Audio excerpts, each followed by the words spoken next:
Hola chicos, muy buenos días. Continuando con nuestro ciclo de clases asincrónicas, hoy vamos a ver urgencias y emergencias en psiquiatría. Esta, esta clase no hubiera sido posible sin los aportes de los doctores Fabricio Bruni y María Cecilia García, ¿sí? Como ya sabrán, mi nombre es Agustín Flores y yo soy médico residente del Hospital Ramón Carrillo, que pertenece al Sistema de Salud Malvinas Argentinas. Para hacer una introducción, para descontracturarnos un poco, siempre los Simpsons nos ayudan, ¿sí? Los dos han trabajado muy duro y en cierta forma ambos ganaron. Pero en otra forma más precisa, Barney es el ganador. Felicidades, Barney. Muy noble de tu parte, Homero. Por favor, únetenos en un brindis. Por la misión. ¡Oh, qué bueno está! Barney, dame eso. ¡No, no! Barney, quieto. ¡Tan, tan, tararán!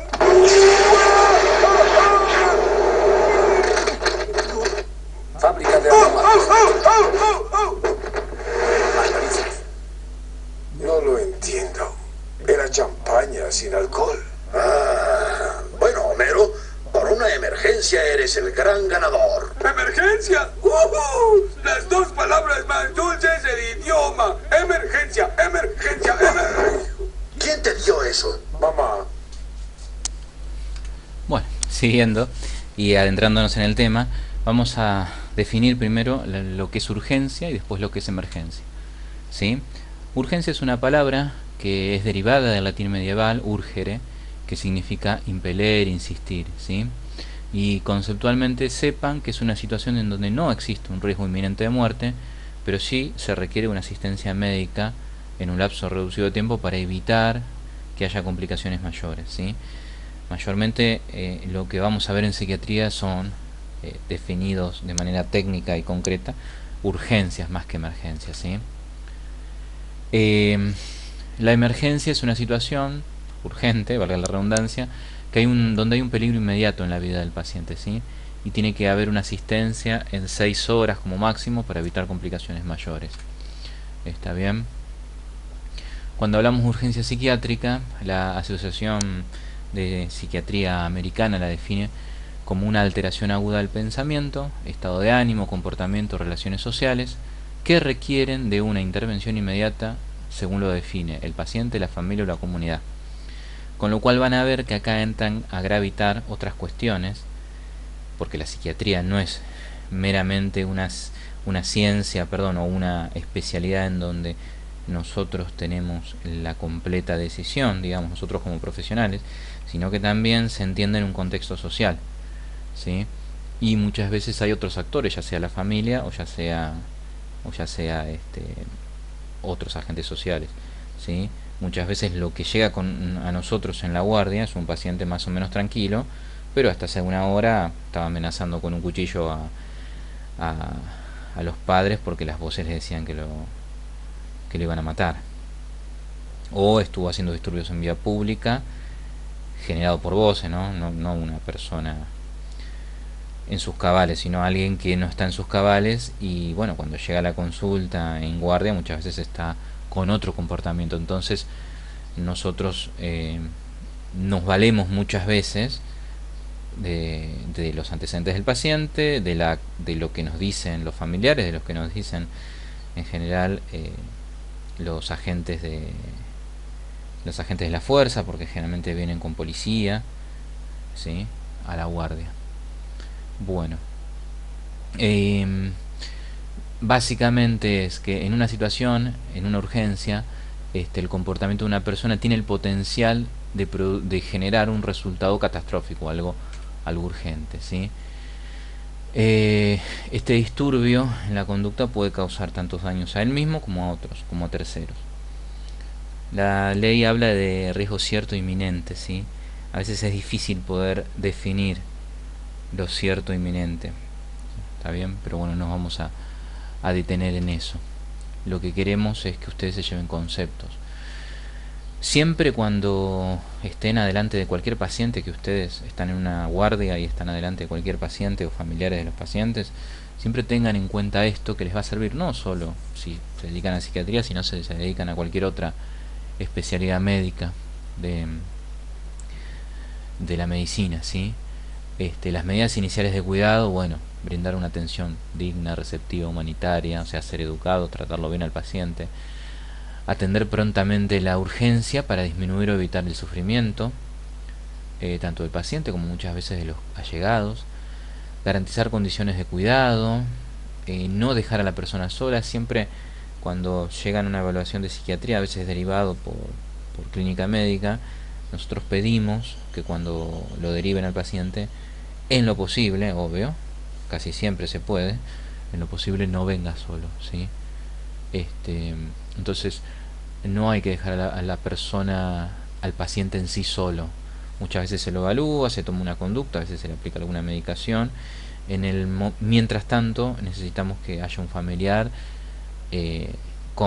explicarle qué le pasa al paciente, comentarle los pasos a seguir, ya sea que siga por consultorios externos o que requiere una internación psiquiátrica aguda. ¿Está bien? Entonces siempre necesitamos a alguien en lo posible. Siempre tratar de generar esos vínculos, y si no están, si es un paciente que no tenemos de ninguna manera familiar porque lo encontraron en la calle, vagabundeando por ejemplo, estaba deambulando, bueno, si tiene riesgo se lo internará y se da aviso a las autoridades competentes. A veces viene la policía a tomar huellas dactilares para poder definir la identidad, ¿sí? Y se trata de encontrar los referentes correspondientes familiares a la red que tenga, ¿sí? Nunca dejar al alcance elementos que sean riesgosos, ¿sí? Armas, bisturí, elementos cortopunzantes, o los mismos mobiliarios que están en la guardia, ¿está bien? Tratar de la virome, las cosas que puedan utilizarse como para lastimar, no dejarlas sueltas, ¿está bien? Si el paciente está visiblemente excitado, hay que tratar de estar cerca de la puerta, ¿sí? Ponerse siempre a resguardo. Esa es una de las primeras cosas que tienen que entender. Y si un paciente está visiblemente agitado, nunca vayan solos, ¿sí? Si un paciente está agresivo, no vayan. Si un paciente está agresivo, por lo menos no vayan solos, vayan con alguien, con personal de seguridad, con otros compañeros, con compañeros de enfermería, ¿sí? O con las fuerzas de seguridad, si el paciente está haciendo destrozos o rompiendo cosas. Siempre hay que protegerse uno, ¿sí? Hay que tomarse el tiempo necesario para poder atender al paciente. Tiene que ser un ámbito lo más tranquilo posible dentro de lo que uno disponga, ¿está bien? Ser claro en lo que uno le dice, entender lo que le dice el paciente, aunque ustedes sepan que es erróneo o algo, nunca tienen que confrontar, ¿sí? Generar de la manera que se pueda un vínculo de confianza con el paciente. O sea, esto implica no contradecirlo, no cuestionarlo, escucharlo y ir tratando de llevarlo hacia un lugar donde él se sienta tranquilo, y al mismo tiempo que a uno lo escuchen y que él vaya entendiendo, él o ella vayan entendiendo si se le va a aplicar algo, si le va a iniciar algo, por qué y para qué. Por supuesto, esto siempre que se pueda, no siempre se puede. Y siempre es fundamental localizar a los referentes, a los vinculares, ¿sí? Siempre, y si vienen en un grupo, si son muchos familiares que lo acompañan al paciente, localizar al referente vincular que no lo potencie al paciente, que no lo exaspere, ¿sí? Sino aquella persona con la cual ustedes vean que el paciente no reacciona de forma violenta, ¿sí? Entonces básicamente nosotros realmente lo que atendemos son urgencias, ¿sí? Y las urgencias es una situación conceptualmente donde el sujeto tiene una alteración en alguna de estas tres esferas: el pensamiento, la conducta o las emociones, ¿sí? Y hay que hacer una intervención terapéutica rápida, ¿está bien? Vamos a meternos o a adentrarnos en distintos casos que les puede tocar, ¿sí? Un paciente suicida.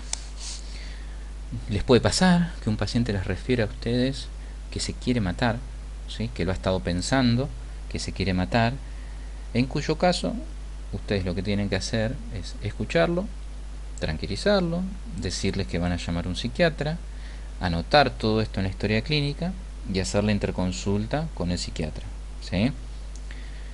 ¿Qué pasa si el paciente se va? O sea, ustedes vuelven, anotan todo esto, vuelven y el paciente se fue.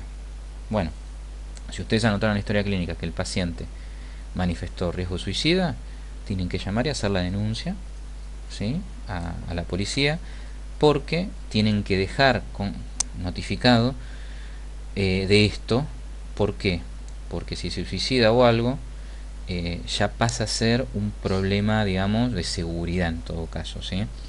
O sea, ustedes no van a sufrir consecuencias, pero sí tienen que avisar, ¿está bien? Si un paciente con riesgo suicida dice esto y dice que se va a ir, ustedes no le van a hacer un tacle para que no se vaya, ni encerrarlo, ni nada. Ustedes no lo pueden tocar al paciente. Pero sí, siempre digan, bueno, está bien, vos me decís esto, vos te querés ir, yo no te voy a retener, pero sí voy a hacer la denuncia pertinente de que vos presentás un riesgo, ¿sí?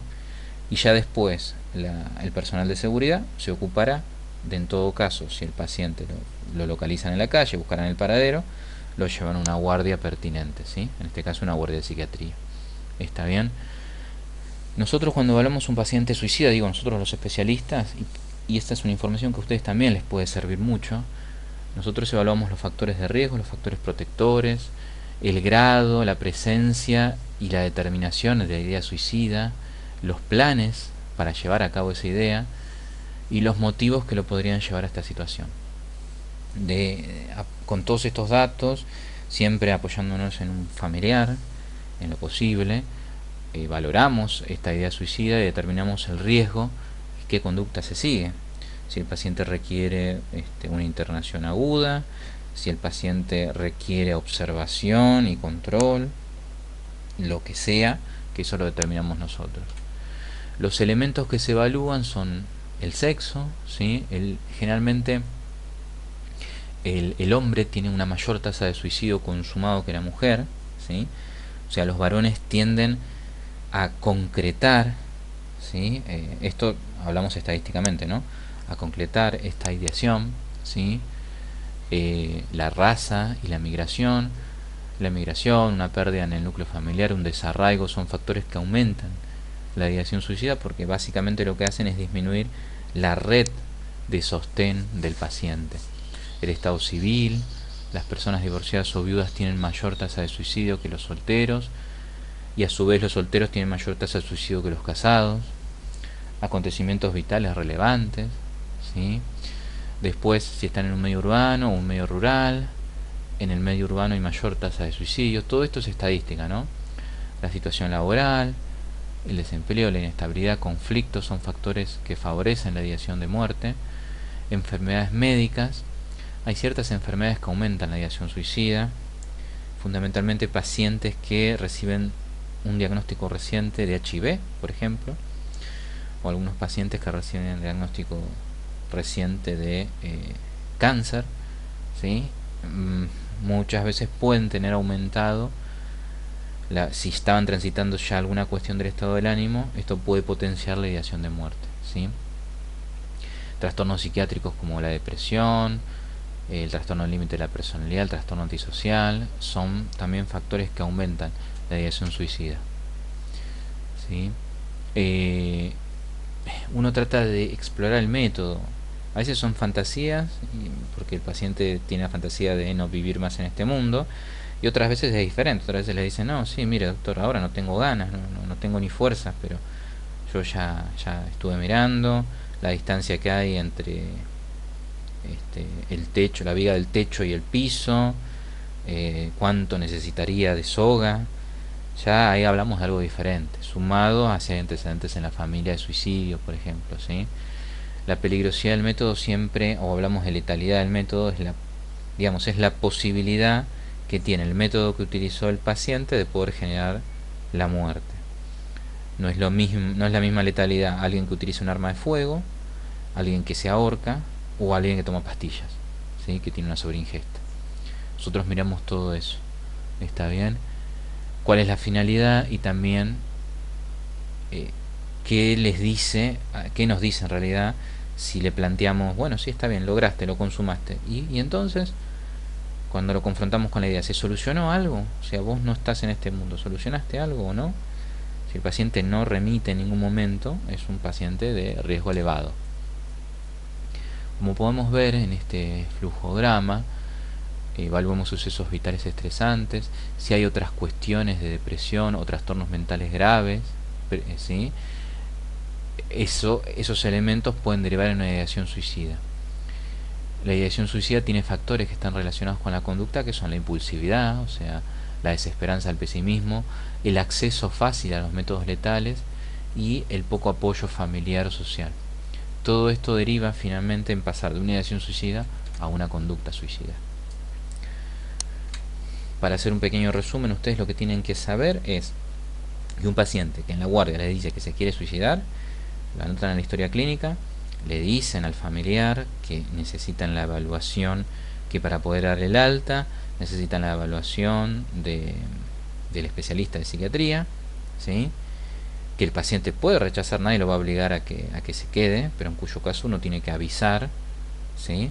Si el paciente manifestó ideas de muerte, tiene que avisar, en todo caso si se va al paciente, hacer la denuncia a nivel policial, ¿sí? Hacer una exposición diciendo fulanito de tal expresó tal, tal y tal cosa, con lo cual se requiere una evaluación psiquiátrica que el paciente, por ejemplo, se resistió a hacerla, se negó.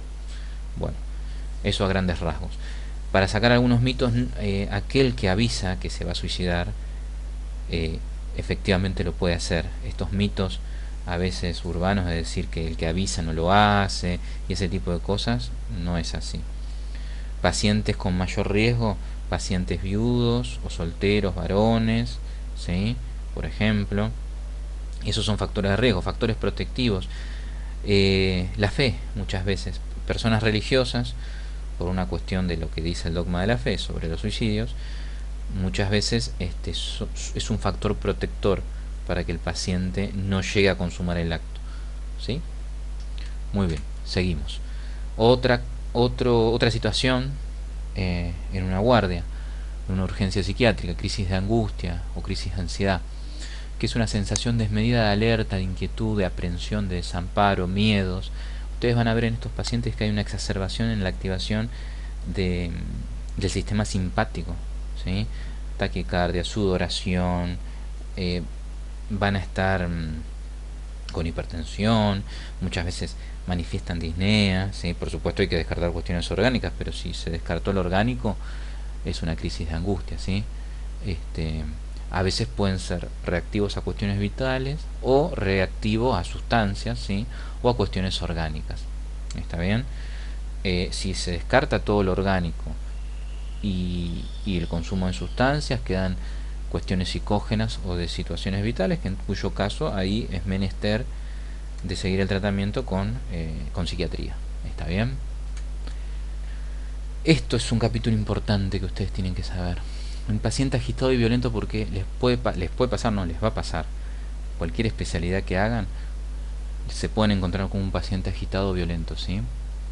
Ustedes lo van a ver al paciente con actividad verbal, motora aumentada, inadecuada, con respuesta exagerada a estímulos, inquietud, miedo, ansiedad, irritabilidad, impulsividad, deambulación constante, autoagresividad o heteroagresividad, ¿sí?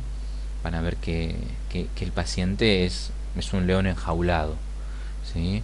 Hay alteraciones, puede ser generado esto debido a alteraciones en las funciones psíquicas, sí, puede ser también de causa tóxica, ¿sí? Ya sea por cuestiones tumorales, metabólicas o incluso por drogas de abuso. ¿Está bien? Importante reconocer a un paciente agitado. En el tópico de urgencias psiquiátricas hacemos como un contrapunto entre el paciente con agitación psicomotriz e inhibición psicomotriz. ¿Está bien? Ustedes van a ver más que nada agitación psicomotriz. Sepan que un paciente con inhibición psicomotriz puede estar dentro de algunos de los cuadros de urgencia que podemos ver también en psiquiatría, como por ejemplo un síndrome catatónico, ¿sí? Pero acá nos vamos a enfocar fundamentalmente en la agitación psicomotriz, ¿sí? Lo primero es tratar de saber la causa, ¿está bien? Si la causa es tóxica, farmacológica, y qué medidas generales realizar, ¿sí? Si descartamos lo clínico, bueno, ver si hay algún tipo de patología psiquiátrica primaria, eso ya nos ocupamos nosotros, está bien. Otras veces un paciente agitado puede ser debido a un estrés agudo, el fallecimiento muchas veces traumático de algún familiar cercano, o muchas veces la agitación puede verse a trastornos de ansiedad con alguna otra cosita, o trastornos de personalidad. Lo que ustedes tienen que descartar siempre, ¿sí? Es la cuestión clínica, ¿está bien? O sea, un paciente puede venir intoxicado, un paciente puede haber tenido un traumatismo y puede estar agitado porque, por ejemplo, tuvo un TEC y está comenzando a tener un hematoma, se está generando una colección sanguinolenta a nivel del encéfalo y empieza a cambiar su conducta, ¿sí? O en los viejitos cambia la conducta porque hay una infección. O sea, examen psiquiátrico, examen clínico inicialmente, ¿sí? Después nos ocupamos nosotros del examen psiquiátrico y neurológico, y los que van a tener acceso a la guardia van a ser por supuesto un laboratorio y toxicológico. No les sé decir realmente si hoy por hoy en nuestro sistema tenemos en guardia el dosaje de sustancias, ¿sí? Pero en general es de buen hacer indicarlo, ¿sí? Para descartar consumo de marihuana, alcohol o cocaína. Hay muchos más, ¿no? Pero estos elementos fundamentales, ¿está bien? Otra cosa que hay que ver en guardia, y sobre todo cuando hablamos de una mujer joven con alguna agitación o inquietud, nunca olvidarse de descartar y pedir una subunidad beta, ¿sí? Por el manejo farmacológico y porque a veces a nosotros nos ayuda a pesquisar y descartar otras patologías psiquiátricas, ¿está bien? ¿Sí? No es de mala práctica en un paciente agitado, en un paciente violento, por supuesto no inicialmente, pero una vez que uno logra manejarlo psicofarmacológicamente, descartar que no esté desarrollando un ACV, o alguna cuestión a nivel encefálica, lo cual no es de mala práctica pedir un ATAC o una resonancia magnética de encéfalo, ¿sí? Sepan eso. Primero hay que descartar en psiquiatría. Nosotros somos una especialidad donde nuestros diagnósticos son de exclusión, de descarte. Se descarta todo lo orgánico, ¿está bien? El paciente puede venir inquieto o agitado porque tiene un desequilibrio en su glucemia, un desequilibrio hidroelectrolítico, tuvo un TEC y está teniendo alguna lesión a nivel del encéfalo, o una persona que no sabía y debutó con síntomas conductuales y en la tomo le sale que tiene alguna masa, ¿está bien? Sepan eso, ¿sí? Sepan eso, sepan los tóxicos, y algo muy común que van a ver es el abuso de sustancias, ¿está bien? En la agitación psicomotriz hay un deterioro en la posibilidad de comunicarse del paciente, en el sentido de que el paciente no logra simbolizar, no logra hablar, y pasa al acto, hace cosas. Entonces vamos a ver que hay una hiperactividad motora, una hiperactividad verbal muchas veces, pero eso no implica que se puedan comunicar, ¿sí? Están querellantes, pero no asimilan o no saben poder expresar en el momento por qué están así, ¿sí? No se pueden mantener quietos, experiencias subjetivas de tensión, ellos se sienten tensos y a veces no pueden decir por qué o estimar por qué, y hay una marcada tensión emocional, ¿sí? A veces hay algún marcador y a veces no de la etiología, ¿no? de esta agitación, y es importante que ustedes puedan saber. Si hablamos de agitación, como decíamos recién, hay que descartar inicialmente lo orgánico. En lo orgánico podemos ver enfermedades sistémicas que afectan el sistema nervioso central, las hipoglucemias, el Wilson, la porfiria. Yo ahí agregaría el lupus, por ejemplo, enfermedades del sistema nervioso central per se, no sistémicas, como una encefalopatía o traumatismos, alteraciones vasculares, tumores o incluso epilepsias. Hay algunas epilepsias que se manifiestan de forma conductual, no tónico-clónicas como estamos acostumbrados quizás, o el común cree, ¿sí? Otro tipo de epilepsia se manifiestan con alucinaciones, como hemos visto en nuestra oportunidad, sobre todo cuando el foco epileptógeno está a nivel de la corteza que integra información, ¿sí?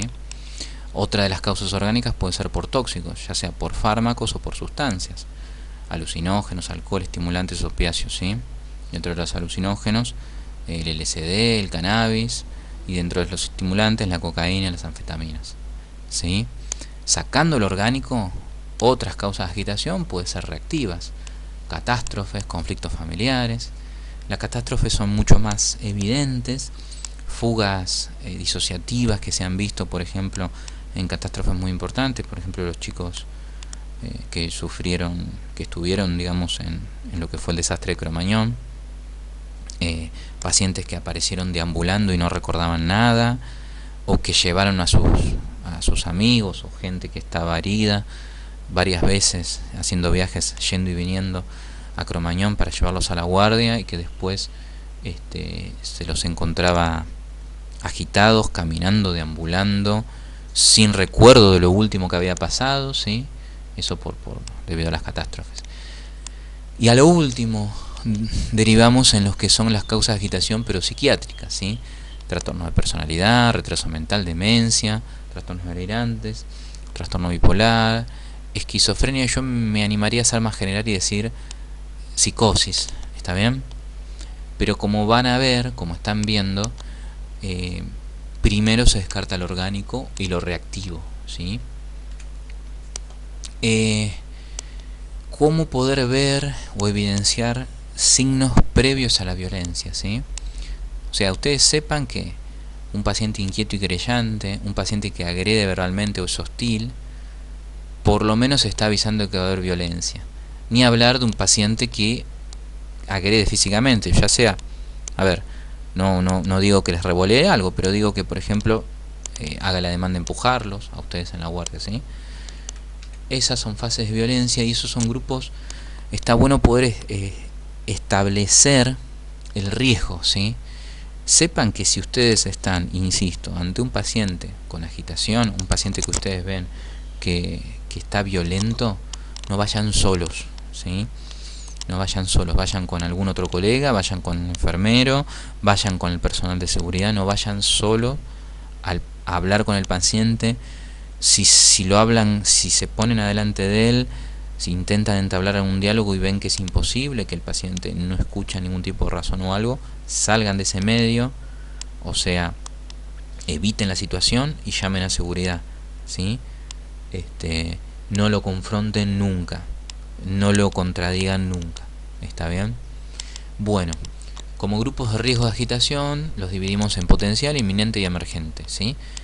El potencial es cuando vemos al paciente agitado, moderadamente, con algunos signos físicos de agitación, el paciente va y viene, está nervioso, pero muchas veces responden a técnicas verbales, al hecho de hablarles de manera tranquila, explicarles, darles algo concreto, ahí el paciente baja, ¿sí? Mientras que la agitación inminente son signos claros de agitación verbal y física, ¿sí? Ustedes van viendo que la violencia va aumentando y en ese momento hay que convocar al personal de seguridad. Si ya la agitación es emergente, ya el paciente está violento, ahí tiene que haber una intervención inmediata del equipo.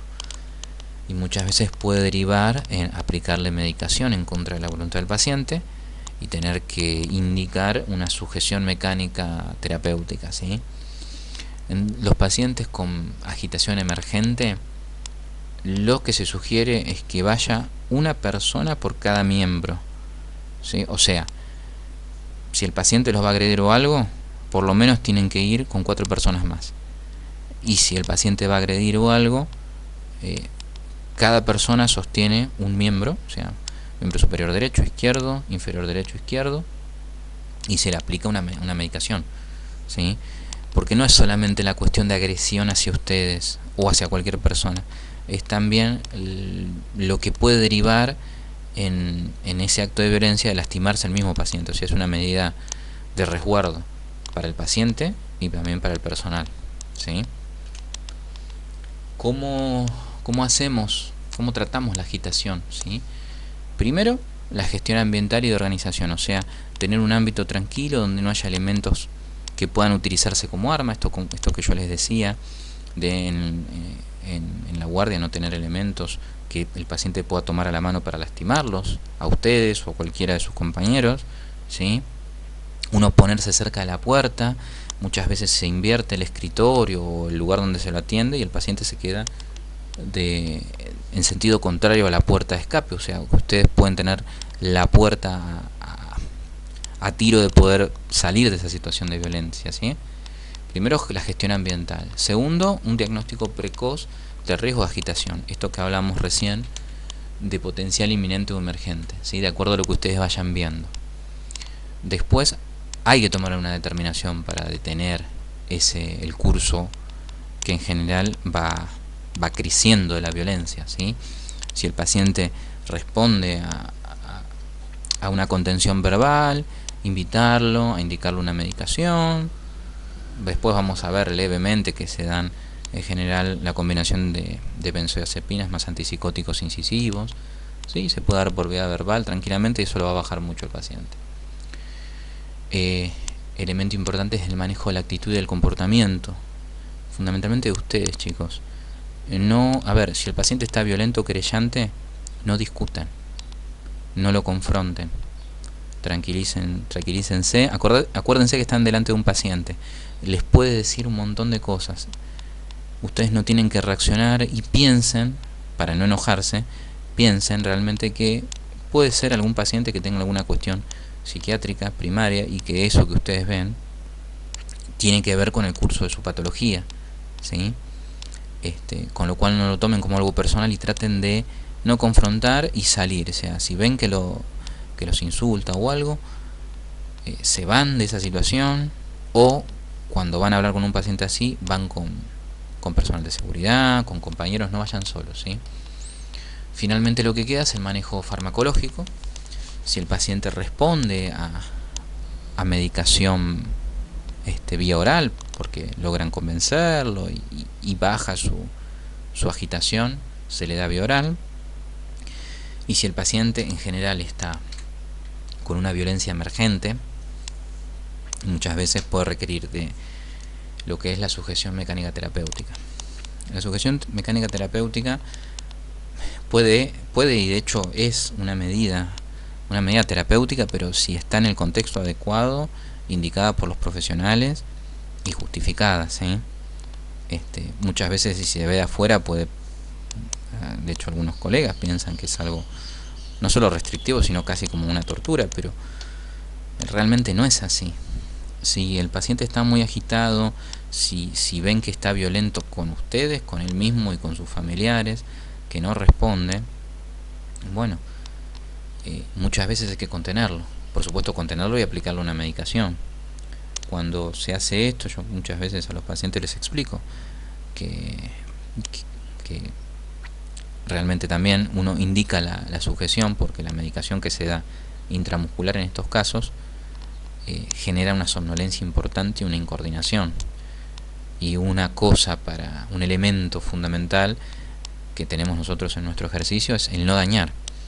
Con lo cual, si el paciente incoordinado se levanta de la cama y se cae y se lastima, le estamos haciendo más mal que bien. Entonces yo muchas veces les explico, mira, te vamos a aplicar una medicación inyectable, la medicación inyectable te va a dar mucho sueño, te podés incoordinar y te puedes lastimar, con lo cual en los primeros minutos, son 40 minutos, una hora generalmente, vas a estar contenido.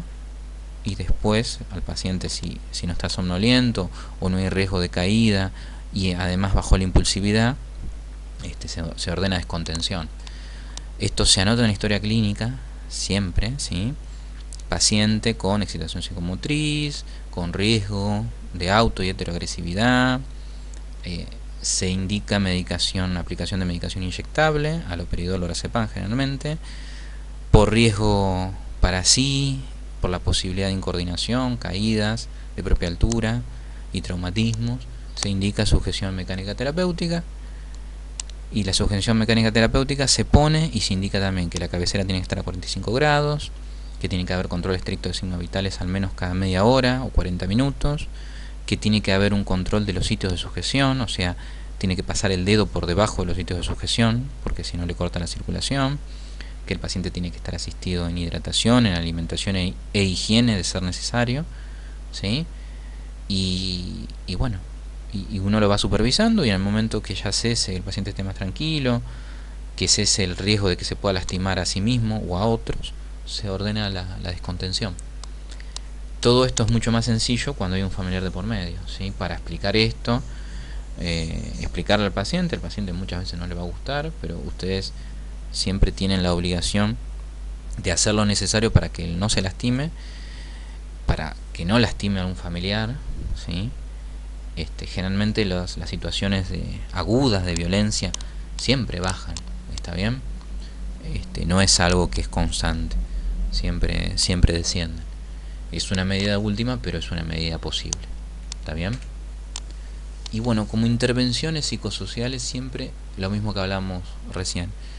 No hay que escalar, o sea, no hay que discutir. Siempre intenten la desescalada de lo verbal, ¿sí? Nunca se pongan a discutir, no hagan caso de las ofensas o los insultos, sino traten de calmar. Respetar el espacio personal, no estar demasiado cerca del paciente, no provocar, ¿sí?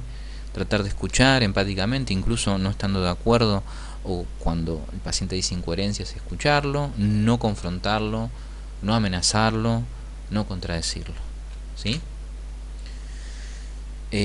Cuestiones en la urgencia psiquiátrica, bueno, psicosis aguda. No siempre las psicosis agudas, contrariamente a lo que puedan pensar, se van a evidenciar con agitación, ¿sí? Pero bueno, van a ver en la guardia, puede pasar que el paciente quizás no es que se los diga directamente que está escuchando, viendo cosas, pero ustedes van a ver que se comporta raro, que mira al vacío, que cuando ustedes se van, viene el enfermero y dice, mire Doc, que el paciente está hablando solo, ¿sí? Todas esas cosas, o cuando empiezan a hablar no se entiende lo que dice, no es capaz de poder expresarse y decirle las cosas, está desorganizado, tiene actitudes extrañas. Ahí podemos hablar de un paciente con psicosis, ¿sí?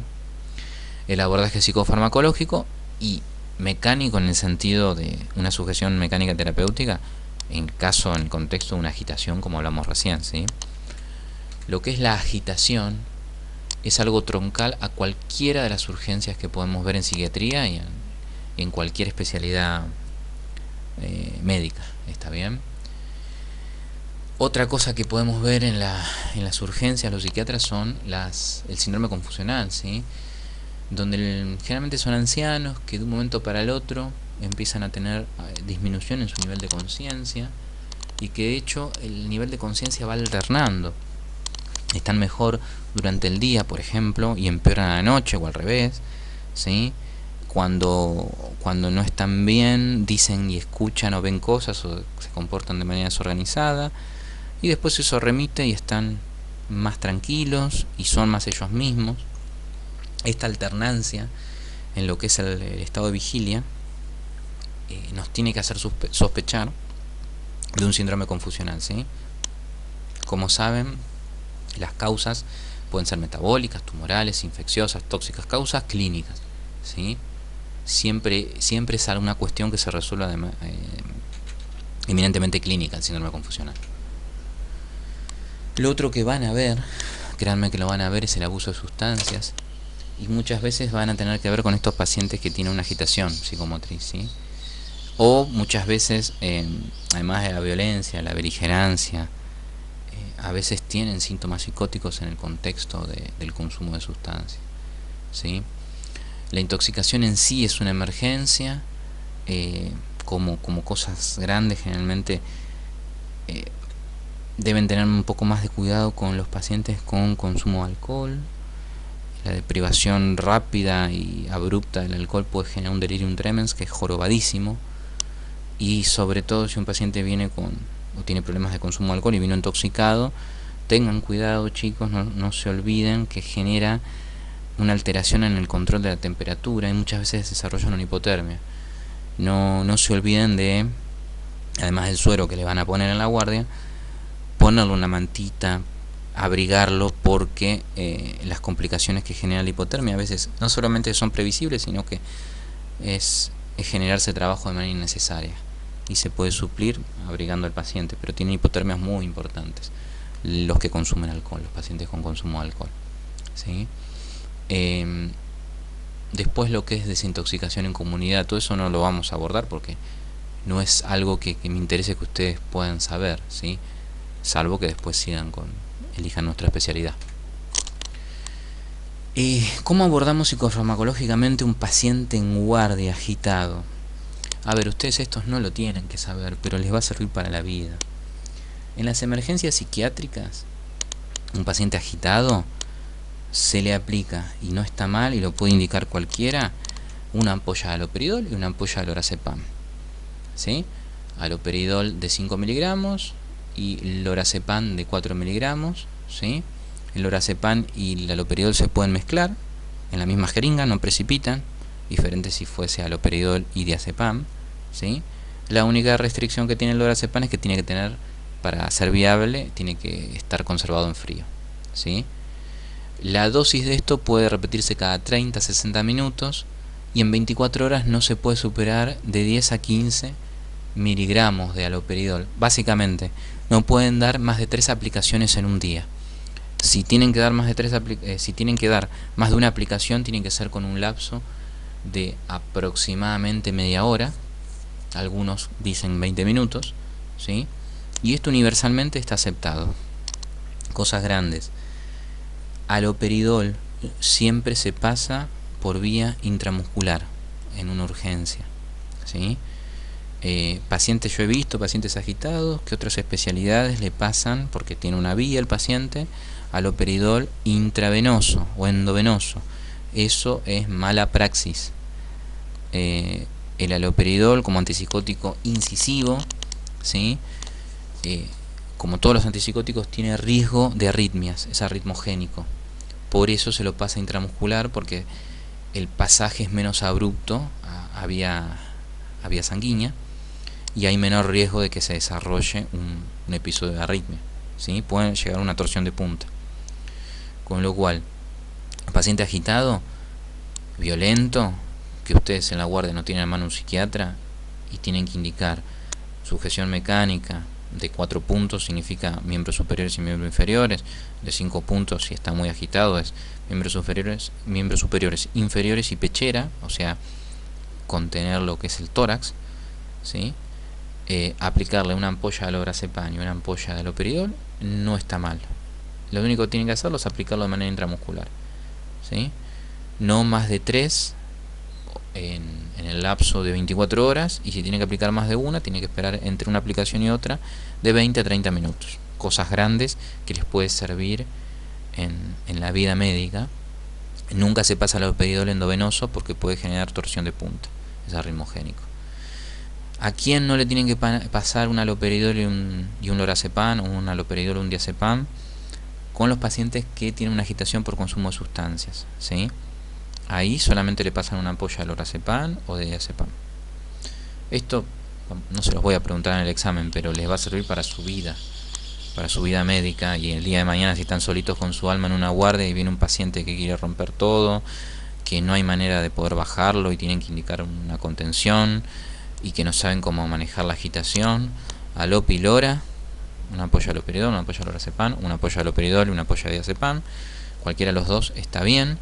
Diazepam y haloperidol no se pueden mezclar en la misma jeringa, ¿sí? Estas son cuestiones que nosotros vemos en la evaluación del estado psíquico global. No me voy a detener en eso, pero lo pueden chusmear si quieren, ¿sí? Como recordatorio de todo lo que vimos en la primera semana de semiología, qué cosas nos fijamos nosotros para armar el cuadro. Y bueno, para terminar, nuestros amigos los Simpson nos ilustran.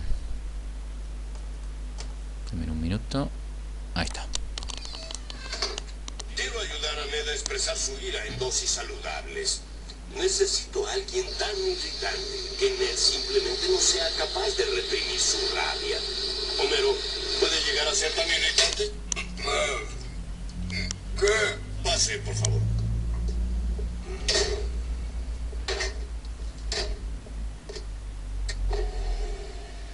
Ned Flanders, me burlo de tus valores, todo el mundo se ríe de ti, eres un tonto. Vaya, ¿qué tal, Homero? Gracias por la disciplina. No responde. Prosigo al nivel de provocación 2. Ciertas ocasiones en las que he mencionado que me agradas, estaba mintiendo. Bueno, tendré que esforzarme un poquillo. Gracias por la disciplina. No se sigue reprimiendo. Máximo factor de hostilidad. Tuve relaciones carnales con tu esposa y o pareja. ¡Ay, qué linda es la psiquiatría!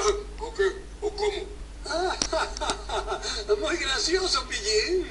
Ay, no se puede insultar a este bobo. Le dices idiota y se queda sonriendo con cara de idiota. ¿Qué hay, vecinillo? ¿Sabes cuál es tu problema?